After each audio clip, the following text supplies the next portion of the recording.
ओम नमो भगवते वासुदेवाय। स्वागत है आपका हमारे चैनल पर। आज के इस वीडियो में हम आपको सुनाएंगे वैशाख मास के महात्म्य के 21वें अध्याय की कथा। हमारे चैनल पर सभी प्रकार की व्रत कथाएं सुनाई जाती हैं, तो सभी व्रत कथाएं सुनने के लिए और हमसे जुड़े रहने के लिए हमारे चैनल को सब्सक्राइब करके बेल आइकन पर प्रेस कर लीजिए और आज की ये कथा अच्छी लगे तो लाइक करके शेयर भी कर दीजिए। तो चलिए अब सुनते हैं वैशाख मास के महात्म्य के 21वें अध्याय की कथा। परंतु आइए उससे पहले हम भगवान श्री रामचंद्र जी के पूर्वज, जो कि सत्यवादी के नाम से विख्यात हैं, उनकी कथा सुनते हैं। इक्ष्वाकु वंश में हरिश्चंद्र नामक एक प्रतापी राजा हुए थे। वे अत्यंत धर्मात्मा और सत्यनिष्ठ थे। उनके मुख से निकला वचन कभी भी मिथ्या नहीं जाता था। यही कारण था कि उनके राज्य में चारों तरफ सुख और शांति का वास था। निर्धनता, शोक आदि उनके राज्य में कहीं पर भी स्थान नहीं पा सकते थे। धीरे धीरे उनकी ख्याति देवराज इंद्र के दरबार में भी जा पहुंची। स्वयं इंद्र उनकी सत्यप्रियता के प्रशंसक थे। यह देखकर महर्षि विश्वामित्र ने राजा हरिश्चंद्र की परीक्षा लेने का निश्चय किया। एक बार हरिश्चंद्र शिकार खेलने वन में गए।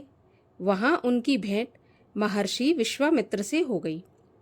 उन्होंने मुनि को प्रणाम किया तो विश्वामित्र बोले, राजन, अच्छा हुआ आप यहीं मिल गए। मैं आप ही के पास आ रहा था। राजन, कुछ दिन बाद मैं अपने पुत्र का विवाह करने वाला हूँ। इसके लिए मुझे कुछ धन की आवश्यकता पड़ेगी।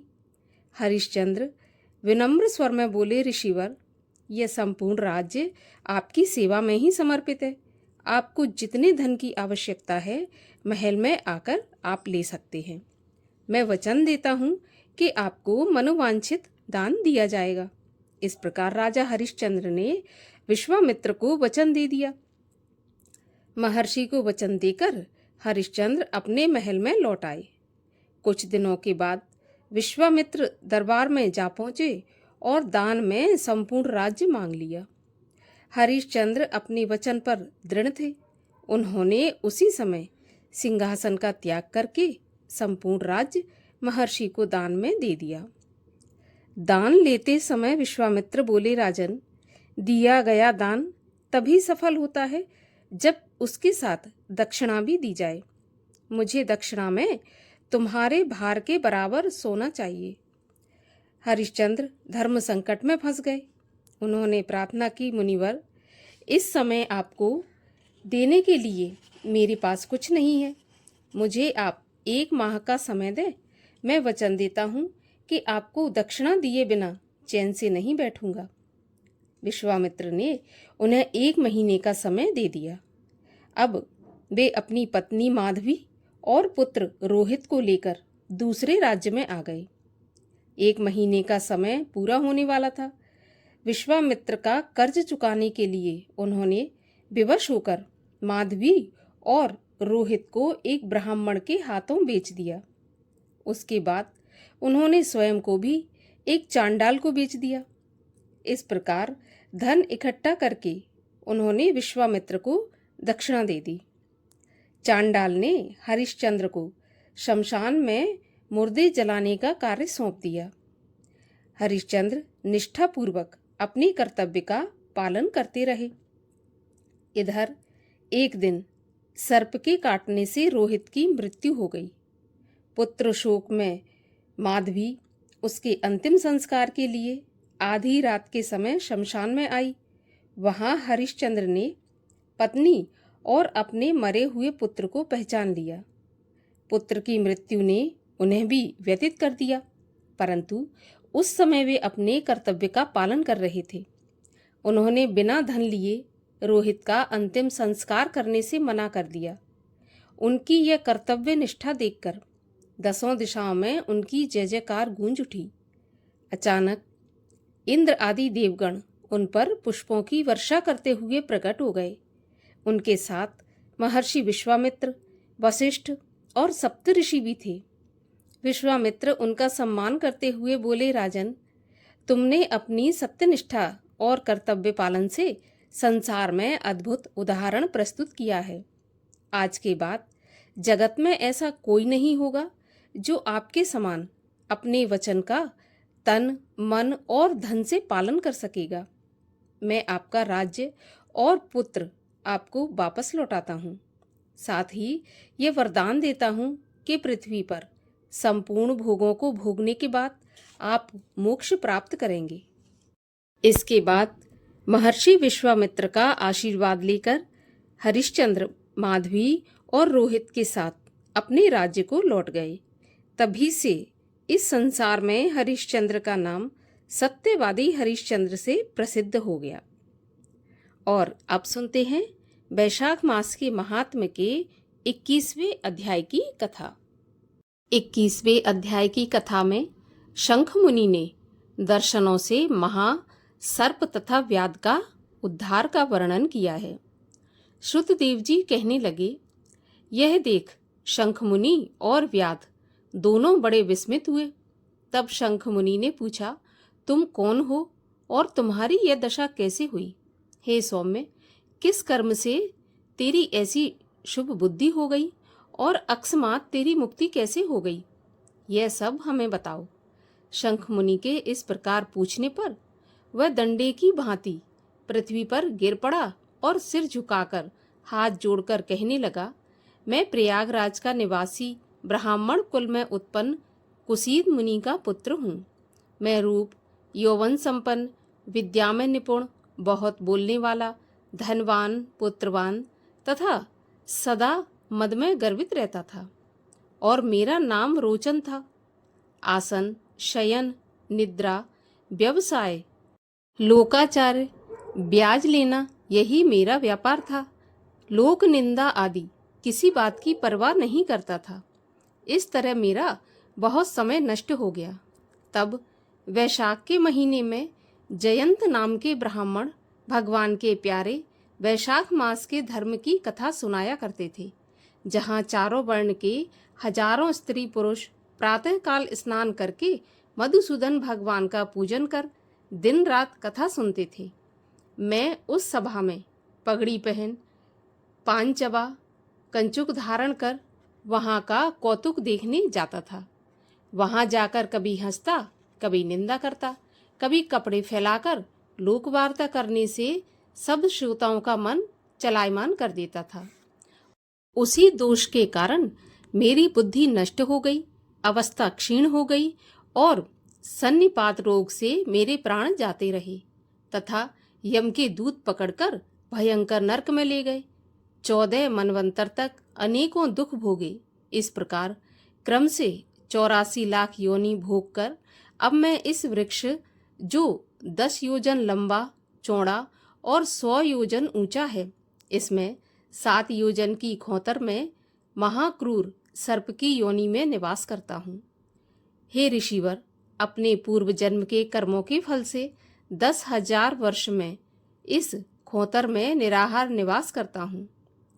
देवयोग से आपके मुखारविंद से इस कथा को अपने चक्षुगोलक द्वारा सुनने से मेरे सब पाप दूर हो जाने से सर्प योनि छोड़ दिव्य देह धारण कर आपकी शरण में आया हूँ।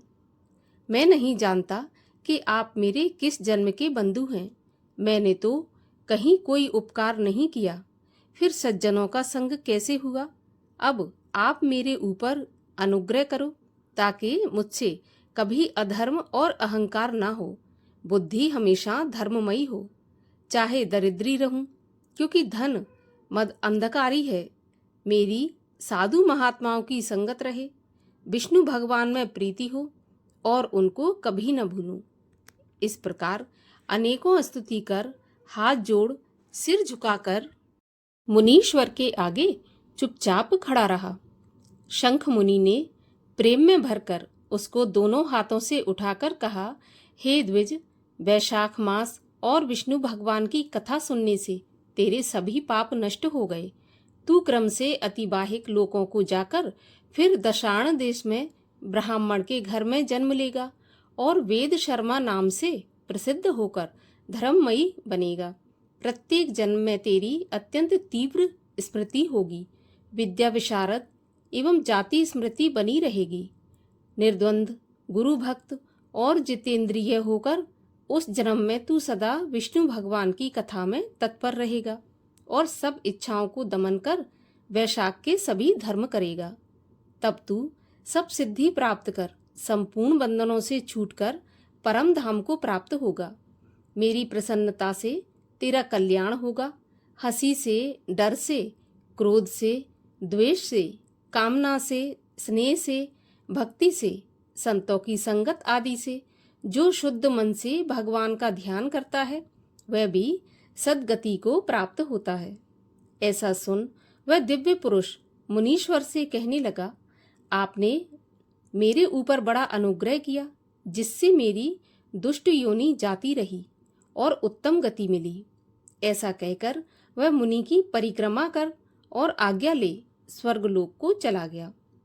हे राजन, तब संध्या हो जाने पर शंख मुनि ने व्याध से संतुष्ट हो सायंकाल की संध्या कर विष्णु भगवान के अनेक अवतारों की कथा कहकर रात्रि के शेष भाग को व्यतीत किया। फिर ब्रह्म मुहूर्त में उठकर तारक ब्रह्म का ध्यान करके नित्य कर्मों से निवृत्त होकर प्रसन्न मन से व्याध को बुलाया और उसके सिर पर जल छिड़क करके राम ये 2 अक्षर का मंत्र जाप करने और मरण पर्यंत इन्हीं धर्मों के करने का उपदेश दिया और कहा कि इसमें तेरा जन्म वाल्मीकि ऋषि के कुल में होगा, तब तू लोक प्रसिद्ध होगा। व्याध को इस प्रकार समझाकर वे दक्षिण दिशा की ओर चले गए। व्याध भी उन्हें थोड़ी दूर तक, जब तक वे नेत्रों से ओझल न हुए, उनके पीछे पीछे गया और शंख मुनि को देखता रहा। फिर उन्हीं का ध्यान करते हुए वैशाख के धर्मों का पालन करता हुआ व्याध का जन्म पूरा करके वाल्मीकि ऋषि के घर में जन्म लिया। उसी सरोवर पर कृणु नाम के कोई मुनि दुस्तर तप करते थे, जिनके शरीर पर बहुत काल में सर्प की बांबी बन जाने के कारण उन्हें वाल्मीकि ऋषि कहने लगे। फिर तप के अंत में जब कृणु ऋषि के कानों में स्त्रियों के प्रिय शब्द सुनाई देने लगे तो उनका चित्त चलायमान हो गया और एक भील जाति की स्त्री से रमण कर उससे वाल्मीकि नाम का पुत्र उत्पन्न किया। हे राजन, ये वाल्मीकि संसार में बड़े यशस्वी और विख्यात हुए। उन्होंने सब कर्म बंधनों को काटने वाली मनोहर छंदों में राम कथा रचकर संसार में प्रसिद्ध की।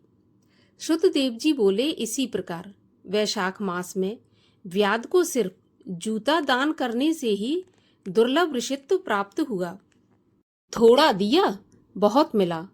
जो कोई इस रोमांचकारक, इस पापनाशक आख्यान को सुनेगा और सुनाएगा, उसका जन्म संसार में फिर कभी नहीं होगा। जन्म जन्मांतर के बंधनों से छूटकर वह विष्णु लोक को प्राप्त करेगा। इसी के साथ 21वें अध्याय की कथा का यहीं पर समापन होता है। अगले अध्याय की कथा सुनने के लिए चैनल को सब्सक्राइब करके बेल आइकन पर प्रेस कर लीजिए, जिससे आने वाली कथा का नोटिफिकेशन आपके पास सबसे पहले आ जाएगा। और आज की कथा अच्छी लगी हो तो लाइक करके शेयर भी कर दीजिए।